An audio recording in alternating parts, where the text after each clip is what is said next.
maupun di akhirat nantinya, Mbak. Kalau ada yang nggak netral nih Pak, Ya. prajurit-prajurit dari Sabang sampai Merauke, apa sih hukuman yang akan mereka dapatkan dan bagaimana masyarakat untuk melaporkan itu? Ke Propam kah atau bagaimana Pak? Ya, mekanismenya sudah ada di kepolisian, bahwa kepolisian sangat terbuka untuk menerima informasi dan pengaduan masyarakat. Jadi kalau ada polisi yang tidak netral, tolong, kami yang minta tolong malah, tolong dilaporkan, sehingga kami bisa memproses dan kami bisa menindak sesuai dengan ketentuan yang berlaku.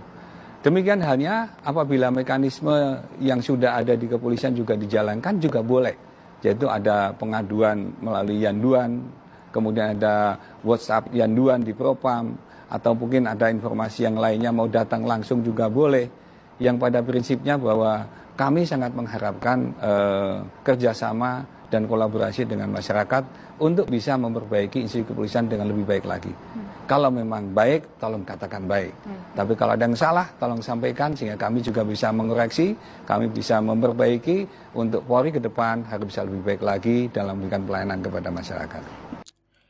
Ya, tadi lah pernyataan dari Mabes Polri bahwa tidak ada yang polisi yang netral maka harus dilaporkan. Nah, ini ya yang menjadi viral saat ini ya, yang sedang netizen, yang sedang diumbar-umbar netizen ya, itu Rudiana tentang kasus Pina dan Eki. Nggak kunjung-kunjung selesai juga, muter-muter teman-teman ya. Kita akan simak aja untuk video yang saat ini. Saya sekali sampaikan dari Sabang Bariman, saya nggak nangkep ya, saya hanya ngamankan aja. Beda ya, nangkap sama amankan. Karena saat itu pada saat ngamankan saya belum tahu bahwa mereka pelakunya. Untuk penganiayaan juga? Tidak ada. Tidak ada. Aldi, kamu ditangkap di mana, Di? Ditangkap di depan SMP 11. Lagi ngapain pada saat itu? Lagi nganter motor. Lagi nganter motor, terus tiba-tiba gimana ceritanya? Langsung dipukul aja, langsung dimasukin di mobil, Pak. Langsung dipukulin. Sama berapa orang? 4. Langsung dari dalam mobil juga udah sampai dipukul terus. Apa mereka bilang apa? Bilangnya ya kayak gitu, suruh ngaku. Yang saya nggak tahu, ya bilang aja nggak tahu. Coba kalau gini, yang satu dia dipukul, yang satunya lagi dia hanya menangkap aja. Nah, terus yang mana yang benar ini?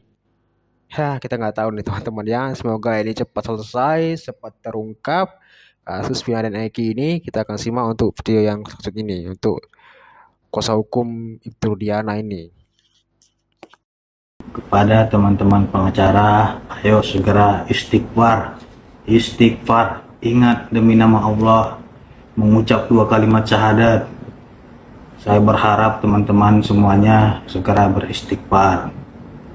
Jangan kita percaya kepada pocong, tapi percayalah kita kepada Allah Subhanahu wa taala. Ingat, hidup ini hanya sementara, akhirat selama-lamanya. Wabillahi taufiq wal hidayah. Assalamualaikum warahmatullahi wabarakatuh. Nah, ini salah satu nih pengacara nih, bahwa dia menyatakan ya yang musyrik nih untuk pocong. Tapi ini kan salah satu pernyataan Pak Rudiana waktu diwawancara. Dia berani sumpah pocong ya, untuk ya dia tidak bersalah, tidak mengaku kesalahannya. Nah, ada lagi nih pengacara ini nih.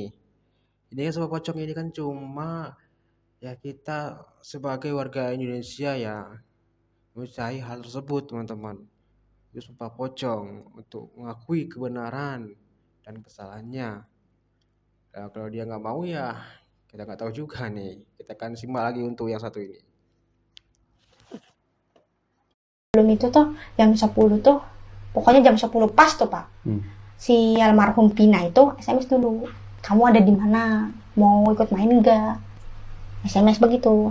Mau ikut main enggak? Mau ikut main enggak? Jam 10 itu? Ya jam 10, sama saya balas lagi Pak, enggak, asok kamu aja, nanti saya dimarahin sama pacar saya. Pas saya SMS begitu, enggak lama kemudian, hitungan menit, enggak menit Pak, 5 menit kemudian dia telepon. Nah, itu udah lewat dari jam 10 jam berapa? Iya, jadi SMS itu agak jam 10 lebih berapa, lebih 5 menit. Lebih sedikit aja Pak. Habis SMS begitu, enggak kemudian lama si Pina nelpon. Ini belum datang dulu Pak. Pas begitu dia nelpon. Kamu ada di mana? Kan udah aku bilang aku ada di rumah. Emangnya kenapa? Kamu mau keluar enggak? Enggak. ayo sih J, kalau misal kamu keluar, bilang begitu. Tapi si Pina lagi nelpon sama saya, keadaannya emang nggak lagi sengsara tuh, nggak lagi apa-apa, lagi bener-bener seneng banget. Di situ banyak gerombolan lagi ketawa hahaha gitu tuh, tapi banyak suara motor mobil aja, nggak fokus ada di suatu ruangan. Enggak. Aku bilangnya enggak, kamu aja bilang gitu. Ayo sih, akunya ada di Sumber. Mbak Widya bisa memastikan ya, itu teleponnya terjadi antara jam 10 tapi kurang dari jam 10.30. Pokoknya antara jam 10 sampai 10.30. Iya. Ya. Nah, terus dia itu bilang begini, ayo sih aku ada di arah Sumber, satu arah mau ke rumahnya Eki. Satu arah. Arumsari apa namanya? Ya. Kan dari Talun ke Arumsari kan kalau misalkan di ini kan satu arah, Pak. Nggak harus bolak-balik kemana-mana. Kalau kamu mau aku jemput sekarang. Nanti kamu boncengnya sama temennya si Eki. Kebetulan dia nggak ada boncengan belakangnya, begitu. Aku bukannya apa, aku inget adik saya sendirian, Pak. Kan orang tua kan di Jakarta. Aku ingetnya cuman adik aku sendiri. Enggak, adik aku ini sendirian, aku bilang begitu.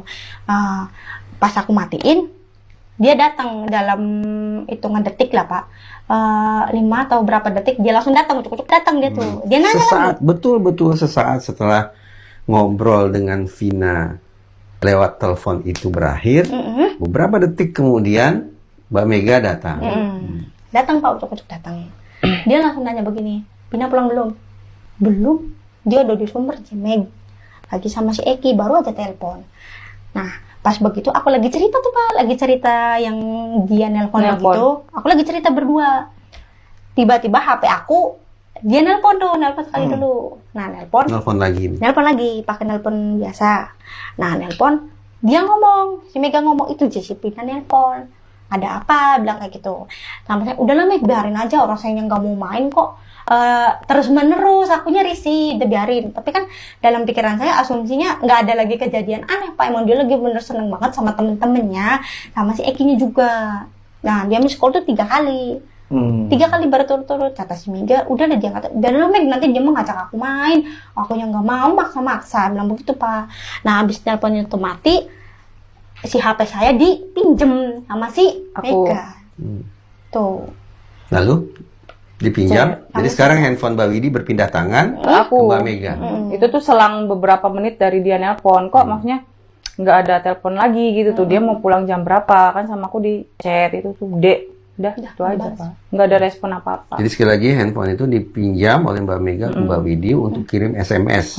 Dek gitu. Dek gitu. Jam 10:30 berarti, Pak. Kurang lebih 10:30. Nah, ini tadi salah satu pengakuan dari temannya Vina nih. Dia menyatakan ya, kronologinya itu seperti apa, karena dia telah ditelepon Vina saat itu sebelum kejadian.